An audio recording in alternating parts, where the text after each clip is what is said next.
Hello and welcome to the ICT Pulse podcast. I'm Michelle Marius, your host and the editor and publisher of ICT Pulse, the online platform where we discuss ICT issues from a Caribbean perspective.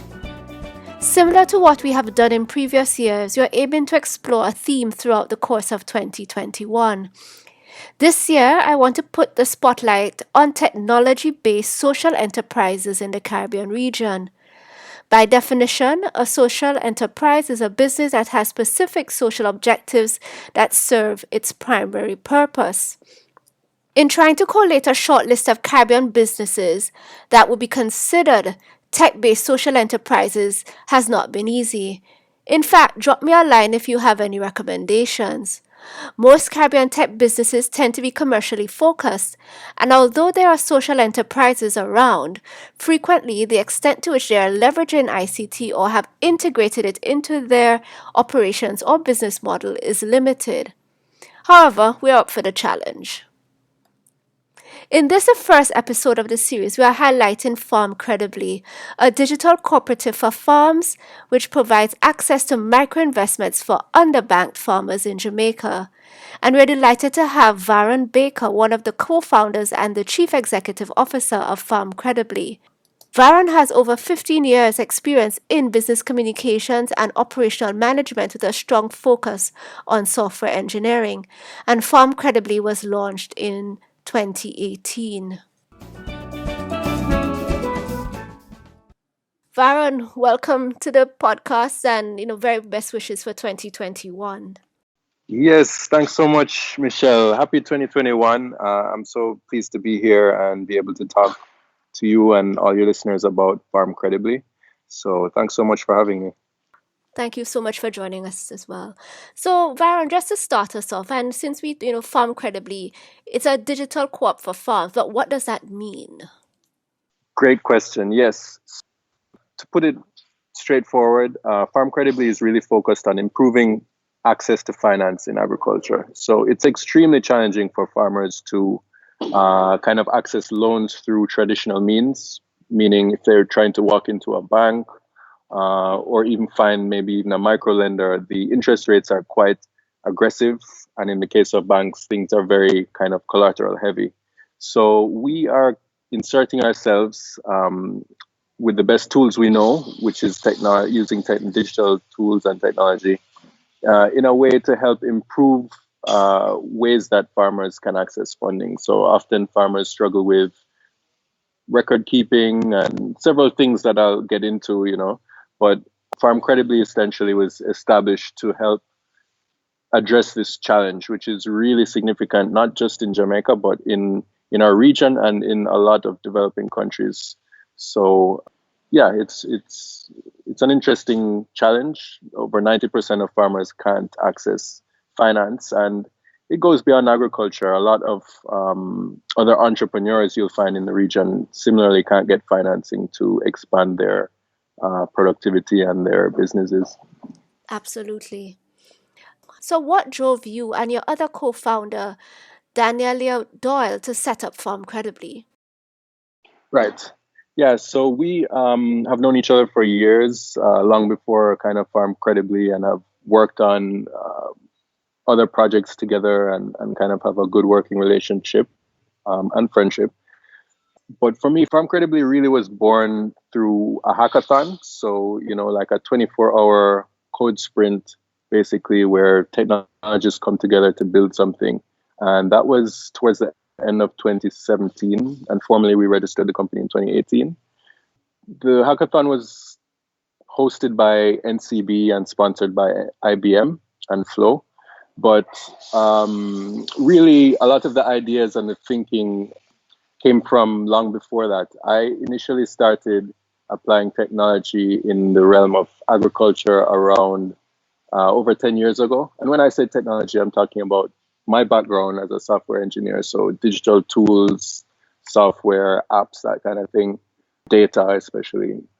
But when you really look at technology and agriculture, it's been a very long relationship that predates, what we can talk about when we say digital or technology now, right? So irrigation, there's so much innovation that has happened historically with agriculture that now I'm kind of looking at ways that digital tools can change things, and I'm really excited at the prospects because this is an area with so much potential and so much history of earning capital for a region that I think it deserves some more focus. Indeed. Yes, I mean, all of the things you've said so far are just generating new questions for me because even the whole issue, and we'll get back to that, we'll throw it out here, of food security, because I think if there was anything that some of us began to realize last year, 2020 with COVID-19, and initially when there were the concerns about like food shortages and so on, that the matters related to food security, I think, started to emerge and become even more important. So the whole issue of farmers and, the extent to which that they can access the financing that they need and, have in and of itself some sort of sustainable business, I think even became more critical last year.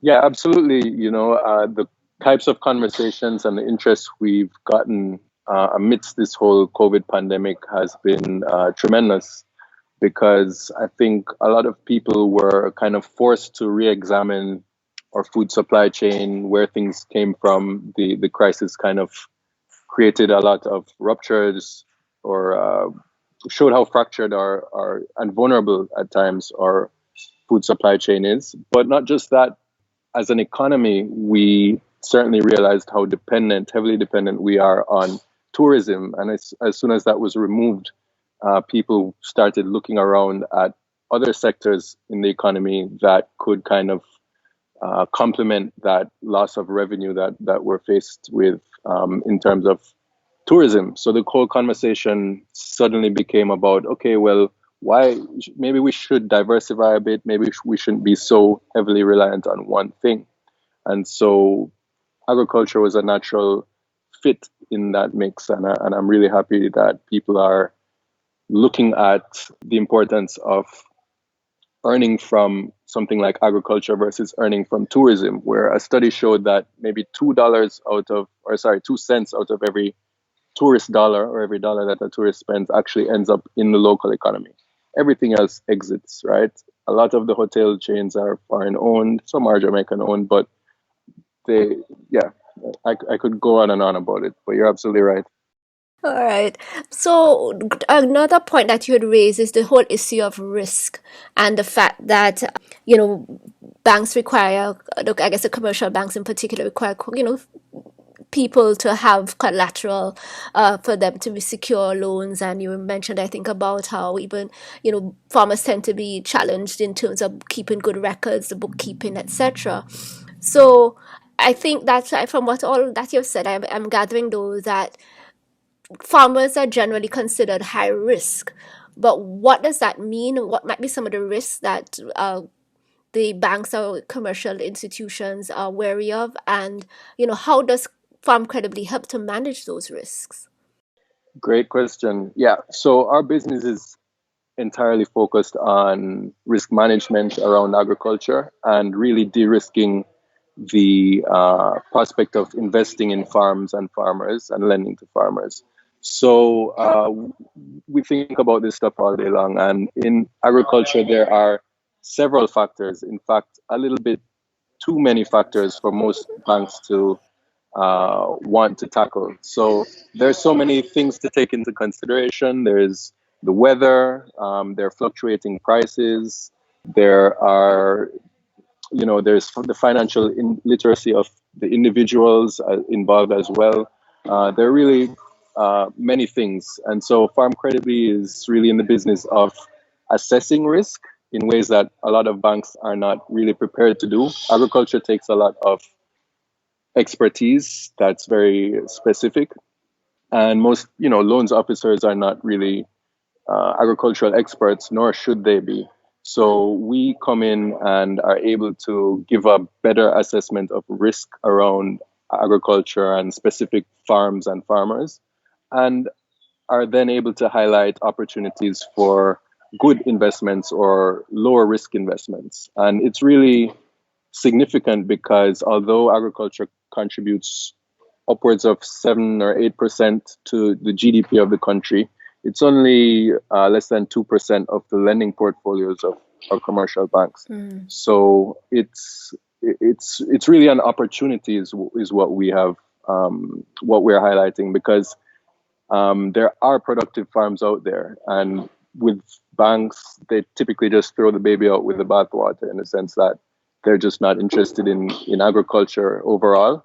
And the truth is, there are good opportunities to invest in agriculture. We just have a trouble identifying which are. So instead of talking about risk, sometimes I tend to talk about the cost of trust. And with banks, it's too expensive to assess or to build that trust with farmers. So it's, they don't want to go out and visit a farm or try to, get in the business of predicting weather patterns and all of this. They like to keep it simple and low risk as possible.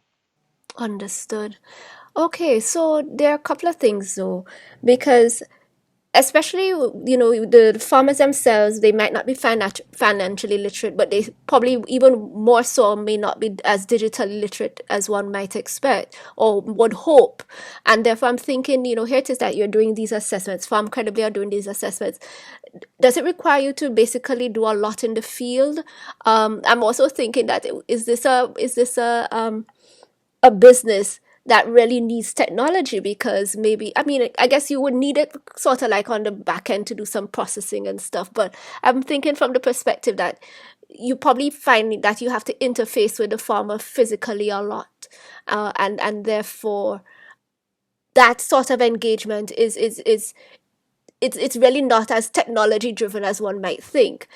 Granted, of course, in probably crunching numbers and, as you say, looking at weather patterns and predictability and checking markets and those sorts of things, that maybe where a certain amount of technology sophistication and processing is required. But how is technology being leveraged in Farm Credibly?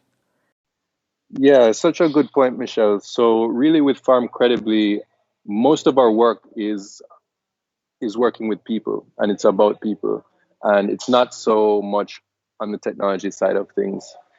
So in terms of technology, there are ways that we use it to, like I said, build trust and certainly reduce costs. So the fact that people have, camera phones and smartphones in their hands allows individuals to share an image, take a photo of what's happening on the farm, or, grab a specific location. That kind of data point is super useful. But really, when we look at it, it is more about people. And the reason I got so excited, not just about Farm Credibly, but around the type of technology that we are using behind the scenes, which is blockchain technology, is because it's exactly that point you raised, which is it, for the first time, allows people to be very hands-off with the tech. So blockchain technology allows people to verify information by third parties. So in the case of farmers who themselves may not have great record keeping, we're able to validate their information and their creditworthiness by proxy. So by liaising and having understandings and agreements with companies that the farmer already does business with, allows us to generate great data on the farmer without the farmer having to do anything different or even use their cell phone or use our app or anything, right? In an ideal situation, a farmer identifies themselves to us as well as the companies they do business with. And let's say they have a contract or a history record with Grace or a big agro-processor.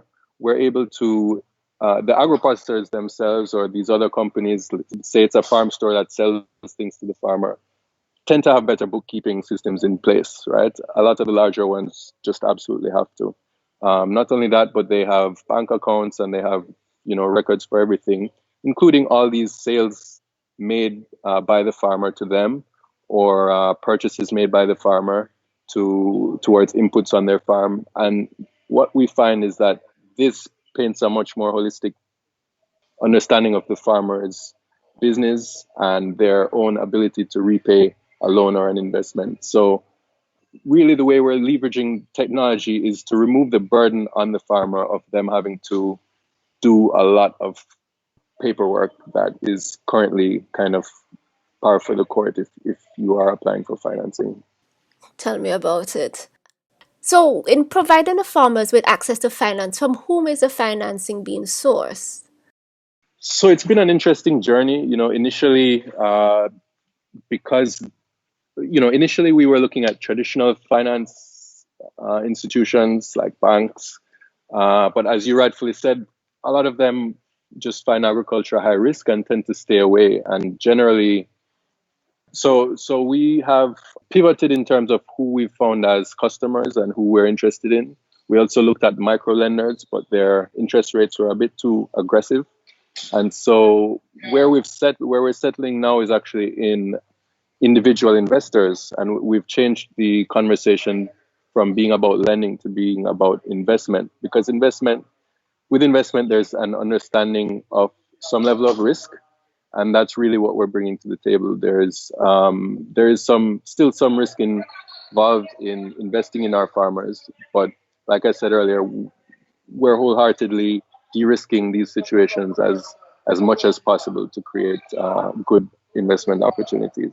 So currently, through our website, we have the ability to take on individual investors, no matter where they are in the world, who are interested in specific farms. And we've kind of singled out an initial crop type to begin with, which is hot pepper. So Scotch bonnet and West Indian red pepper is something that's in demand and has been for several years, to the point where agro-processors literally cannot get enough. They've never actually been able to fill that demand.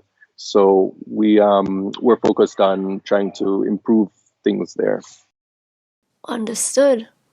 And I gathered I think some literature that I read on Farm Credibly that you'll use blockchain in the Mhm. operations. How is that being used?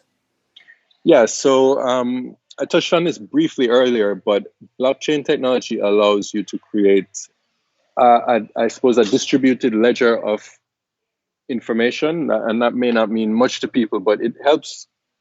It really helps to build trust, which is really what is lacking in a lot of our agricultural markets. Farmers don't trust purchasers don't trust farmers, lenders don't trust farmers. There's so many things happening, and the way we're actually leveraging blockchain is to allow for this record keep all these records to be kept in kind of a decentralized space. So instead of having a private database behind some secure wall, we allow anyone to kind of tap in and add records there. And what you find is that over time, people are really incentivized to be honest. And if they're dishonest, it certainly shows, and there's no way to really reverse that.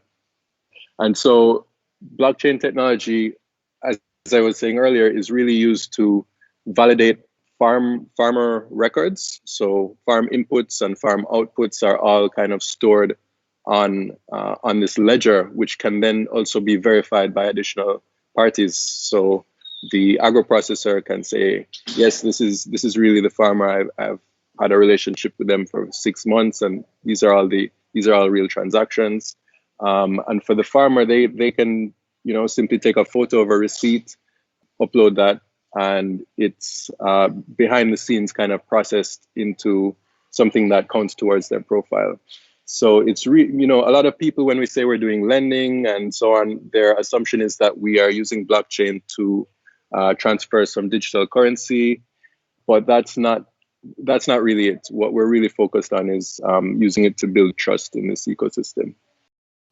Understood. And how receptive have been your investors, I'll say, as opposed to the lenders or the commercial financial institutions, to whether or not the information that you're providing is credible? Do they feel confident about it? What has been the response so far?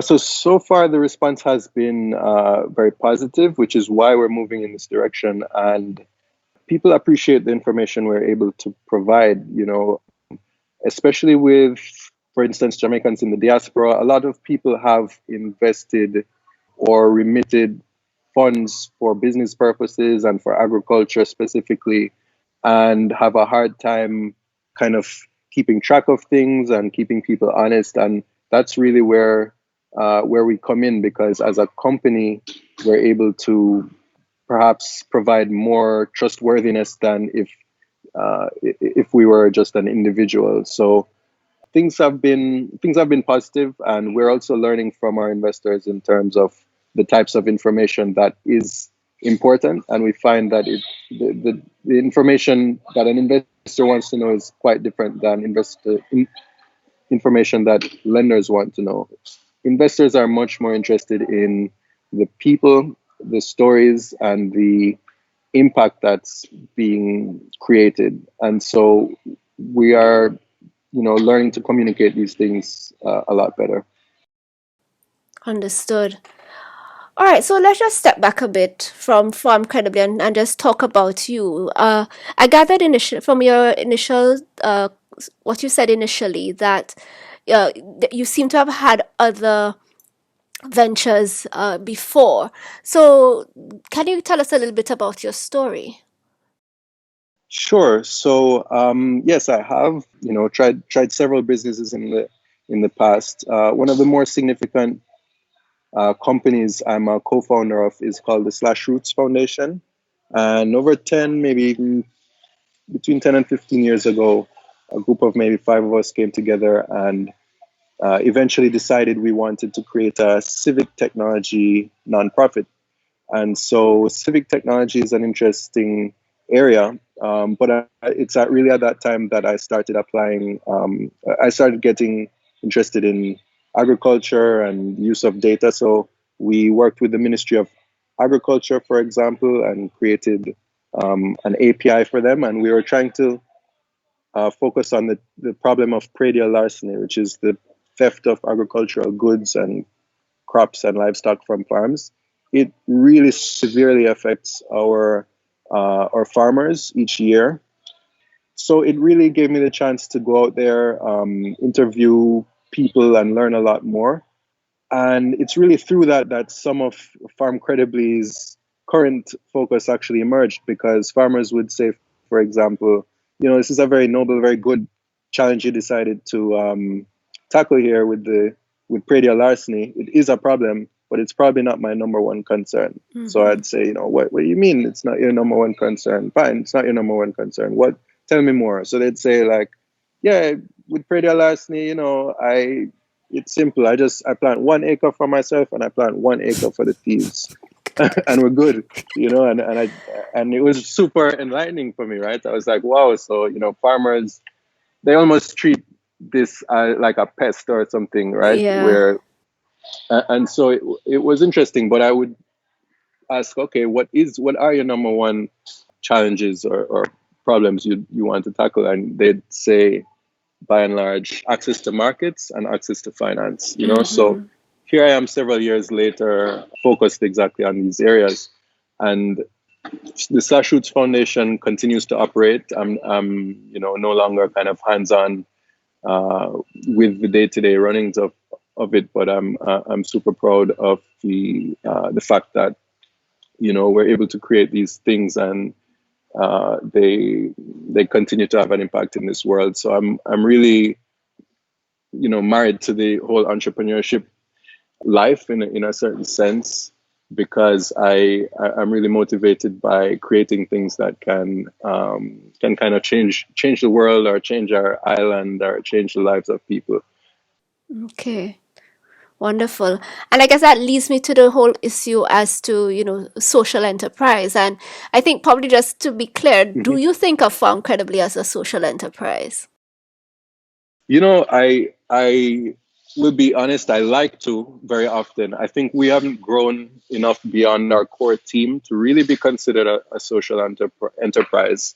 But I'm certainly kind of laying the groundwork, and would like this to grow into something that is really bigger than our core team. And we have a community of people who are all able to leverage the work that we're doing.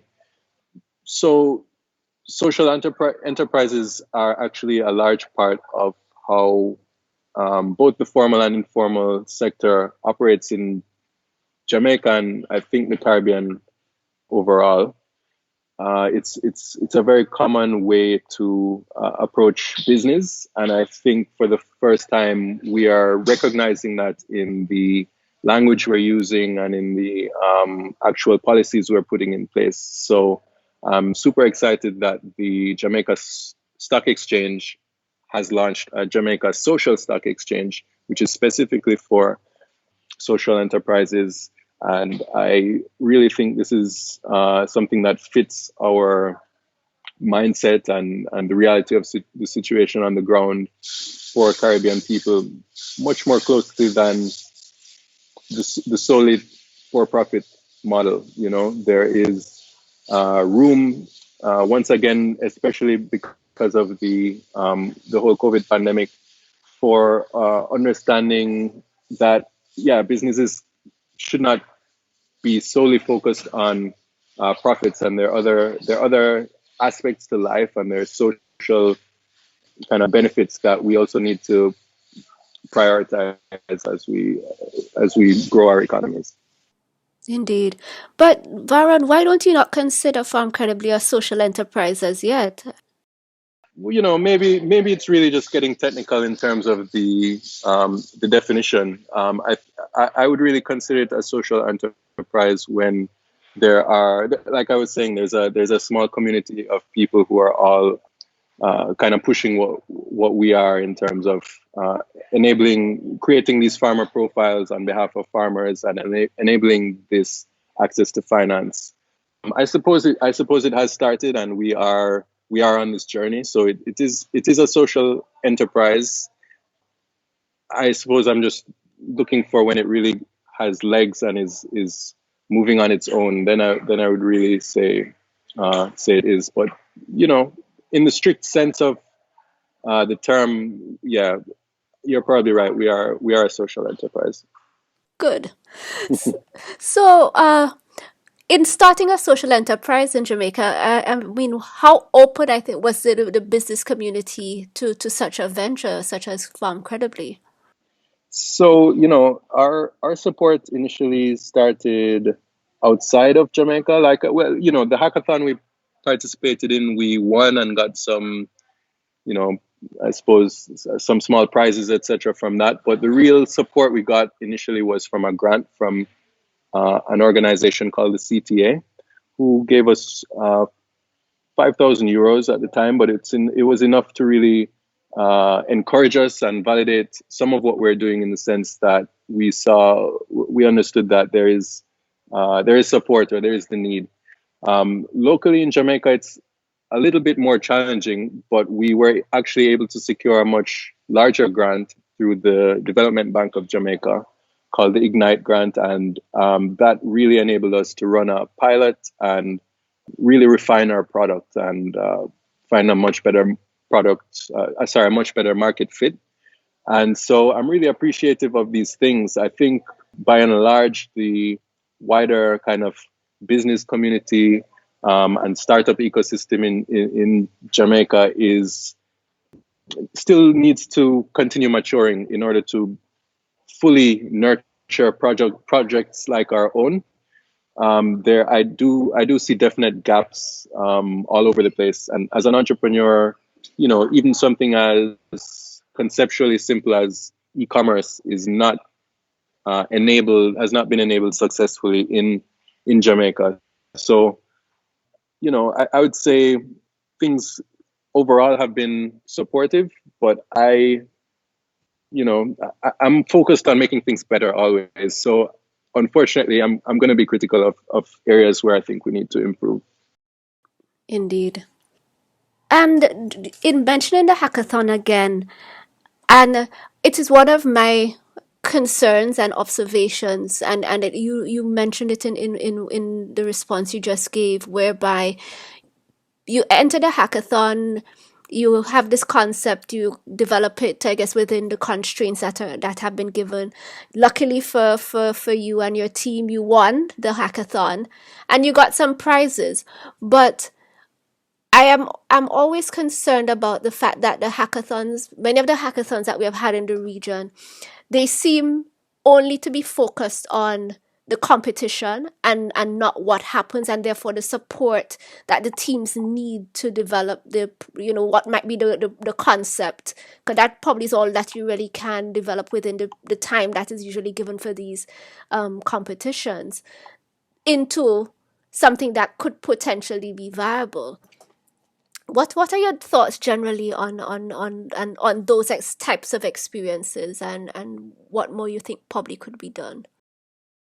Yeah, I have an overall positive take on the idea of hackathons. I think perhaps some of our expectations for the teams and the projects are sometimes maybe overbearing or very, very wishful in terms of what we hope to get out of something like a hackathon. But I've, prior to entering this specific hackathon, I also have experience in organizing hackathons and also participating here and there. And I'd say the activity is super rewarding, challenging, and all of the outcomes are not immediately measurable in terms of, the success of companies that are formed. Like I think Farm Credibly is rare in the sense that we continued with this concept that formed in a hackathon, and I think most winners do not go on to last for very long afterwards. But at the same time, the experience is super useful because connections are made, the conversations are had, and I've seen teams form that perhaps don't go off to execute what they worked on in the hackathon, but relationships start to grow and people form companies in other ways. And, it's any little thing to kind of create better relationships in our small tech ecosystem, I think are a good thing. In terms of what can be done differently, I think there's a clear gap in, like I was saying, the space, and it has nothing to do with hackathons. For example, the idea of venture capital is, very slim or non-existent in the region. There are not a lot of examples of companies that have grown from pre-seed all the way to, being, I won't say like a unicorn, but, being a big company in the region. And so without those examples, there are also not a lot of investors who are willing to take that risk. We spoke about how risk adverse banks are, but the investment community, or I shouldn't even say investment community, the business community in Jamaica certainly is also extremely risk adverse, right? And people are not earning from taking risks in the market. Very often people are earning from sitting on existing businesses, and that's it. So things that need to change, I think, don't have much to do with hackathons specifically, and I would like to be cautious about the expectations we put on hackathons. I think a lot of marketing goes into them naturally, and so a lot of promises perhaps are made around innovation and what they're capable of. But I think we need to be realistic and take a step back and look at the bigger picture as well. It's not the role of the hackathon to, incubate a company all the way up to, beyond the hackathon itself. I think those things should come from other points in the ecosystem. Understood. And going back to Farm Credibly, what might be some of the KPIs or markers of success that are important to that venture? Right. So certainly the number of farmer profiles is super useful to track. The number of investments that have been facilitated, and the most important is the repayment on the investments. So there's a year during which, after the first 4 months, a farmer starts to generate some revenue from what was planted, and it's really important to track that entire process. But the ultimate goal of that is in repaying the investment. Obviously, the farmer getting paid, and Farm Credibly also earning a small commission as we have also invested in the whole process. So, yeah, probably our most important KPI is the number of repayments, and we're currently in a state where we have we're during that year period. So investments have been made, and we're looking to start having some revenue from our farms over the next couple of months. So it's things we're monitoring closely, and I feel like a year from now we should have some good data on how we're actually performing and how our farmers are performing. Okay. So in terms of the investment that is made, so typically the period within which one would expect the farmers to, I guess, repay that investment would probably be up to a year, less than a year, so far. Yeah, so it's a year. Farmers start repaying from, like I said, from 4 or 5 months in, Mm-hmm. but that repayment doesn't quite add up to the total principal invested until much further down. Right. So, right, so we're really in the process of helping to monitor that and help people hit their targets, basically. Understood. Okay, so and therefore you all continue to engage the farmer as after the investment has been made, at least in terms of should there be any trouble, how as you say, whether how they are hitting their targets, etc. hmm Okay, Yeah, absolutely. And the investment itself is not something that just comes in all at once and it's a one-time thing and we turn around and leave. In fact, a part of de-risking is in dispersing the investments in increments. So okay, farmers have to hit their targets in order to receive the payouts that we've agreed to. So it's very much target based and focused on uh, not risking everything, at once, basically. So fair yeah. enough. Yeah. Yeah, because especially if you said, financial literacy and so on. Yeah, if you give a farmer, I don't know, 100,000, 200,000 Jamaican dollars all at once. There is no guarantee that it's going to be applied in the ways that had been agreed. So it's better to give it to give it out as might be needed based on, I guess, certain understood conditions, or as you say, if certain targets are hit, etc. That's exactly it. Yep, definitely. Interesting. So in me thinking about Farm Credibly, and I thought this was such a great idea. Do you think that it could easily be expanded to other countries, to include other countries or operate in other countries? Yeah, definitely. I mean, our business model is focused on that. So we're very much building tech tools and overall techniques that can be applied in other markets. And that's what's encouraging for me as an entrepreneur.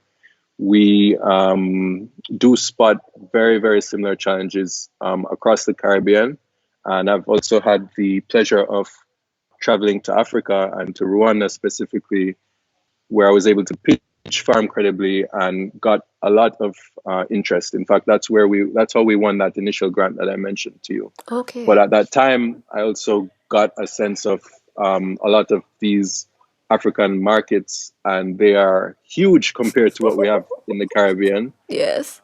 But they have very, very similar challenges as well. There are some stark differences, but in terms of this specific challenge around access to finance, etc., it's very, very similar. So yes, my dream is to really have enough success in Jamaica to now move on to other places in the Caribbean. But what I'm really eyeing is markets much larger than ours. In Africa, we have we have spoken quite a lot to companies in India and are exploring some partnerships there as well. But agriculture is quite different there as also. So it's certainly a part of the business model to expand beyond Jamaica. Oh, and that's wonderful. And as we begin to wind down, I'm thinking though that granted that with Slash Roots and even with Farm Credibly, since those, I guess they're sort of civic minded, very social enterprise. They're not necessarily there's a sense, let me say it like that, that they are not necessarily driven solely by profits and so on. Did you find that your mindset had to change in terms of how you approach those kinds of business? And I'm talking specifically with regard to Farm Credibly, in terms of how you then look at the business and what might be your own expectations of it relative to probably something that was probably considered, purely commercial, Mhm. purely for profit, etc. Yeah, so I'd say with the Slash Roots Foundation from day one, we were looking at something that was not solely profit driven. It was a group decision to form this as a nonprofit, and there was a lot of thinking around that. But I would say, having learned from that, I certainly was very deliberate with establishing Farm Credibly as a for-profit venture, and Mm-hmm. we are still driven primarily by dollar signs, and want to see real profit from our work. I would say that there is, with both of these kind of ventures, there is the need for a shift in mindset from solely a kind of profit driven business, in the sense that farmers also, there's a strong social and contextual side of work in these areas. And for farmers, I think there needs to be an appreciation for what I would call intangible assets. So there are a lot of farm assets generally that farmers have. Some are tangible, some are hard to record. But what is considered intangible is super important to appreciate as well. Farmers are typically people who are extremely independent by choice and choose to work in rural areas, not in super commercial or urbanized settings, and kind of have, by lifestyle, decided to separate themselves from, let's call it, the rat race. Mm-hmm, mm-hmm. So there is the need to understand that and appreciate that in providing services to these people. And I think there are important lessons there to be learned overall, and it can certainly be applied uh, beyond just agriculture. And so these ventures have been learning processes beyond just the core business of earning dollars. There's been a lot of there's been a lot more than that to celebrate, and I think that's why we, like you said, are positioning ourselves as a social enterprise, and we should really just start calling ourselves a social enterprise, because there are social benefits that are realized through the work we're doing. Yes, and integral to the company as well. Yeah, definitely. And I guess my final question: so, where would you want to see Farm Credibly in the next 3 to 5 years? So I would like to see Farm Credibly in other Caribbean countries. I'd like to see Farm Credibly in African countries.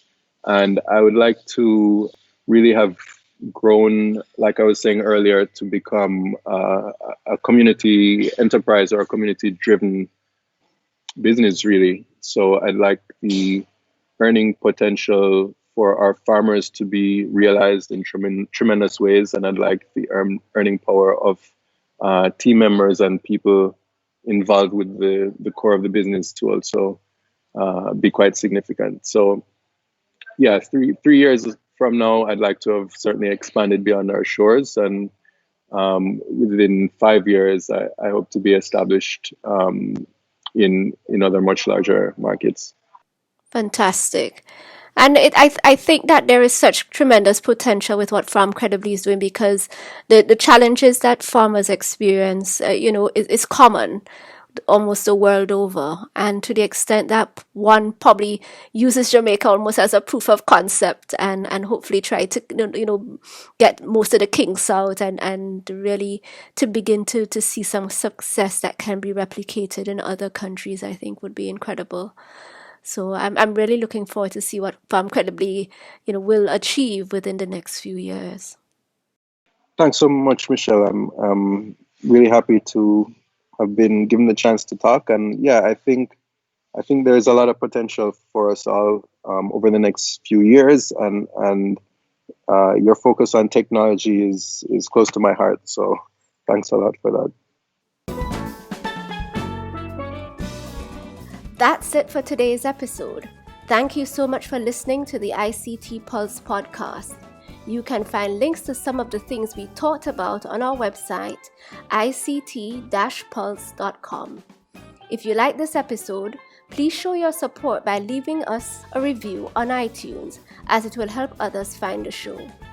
You can email us at info@ict-pulse.com or drop us a note on our Facebook page, facebook.com/ICTPulse, or via Twitter @ICTPulse. We hope you'll join us again for our next episode. Take care.